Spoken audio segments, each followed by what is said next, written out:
યુવાન માનનીય શક્તિસિંહજીના ભત્રીજા ભાઈ યશરાજ પોતે તાજેતરમાં જ મેરીટાઈમ બોર્ડની ડિપાર્ટમેન્ટની એક્ઝામ પાસ કરીને એમને હમણાં જ બઢતી મેળવી અધિકારી તરીકે.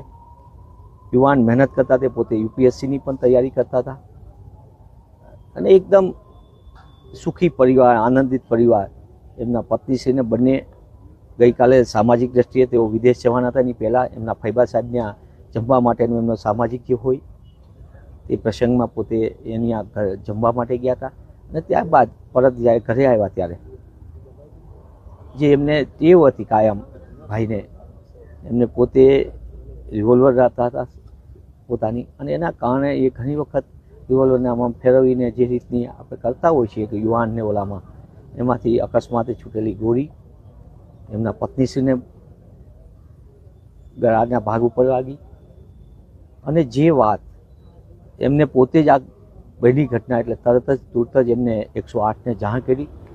108ને ફ્લેટનું લોકેશનમાં કાંઈક ઓલી હતી, ફરી એમને ફોન કર્યો એટલે એવો પોતે નીચે લેવા પણ ગયા એનઆરઆઈ ટાવરમાં. અને જ્યારે 108ની ટીમ આવી ત્યારે એમને એમના પત્નીશ્રીને નિધન થઈ ગયું હતું એટલે નો મોર કીધું. એના કારણે એમને આઘાત લાગતા એમને પોતે પણ એ જ રિવોલ્વરથી પોતે પોતાની ઓલાથી પોતાનું જીવન ટૂંકાયું. ઘણી દુઃખદ બાબત. 108ની ટીમે એમને રોકવાનો પણ પ્રયત્ન કર્યો. એમના પરિવાર ઉપર આ વજ્રઘાત છે. એમના પરિવારમાં એમના માતુશ્રી પણ એમની સાથે નહીં રહેતા હતા એનઆરઆઈ ટાવરમાં જ અને થોડા સમયમાં જ એવો એમનો પાસપોર્ટ રિન્યૂ થઈને એમના પત્નીશ્રીનો કે એમનો એના બાબત ચાલતું હતી અને તેઓ વિદેશ હમણાં ફરવા પણ જવાના હતા બંને પતિ પત્ની.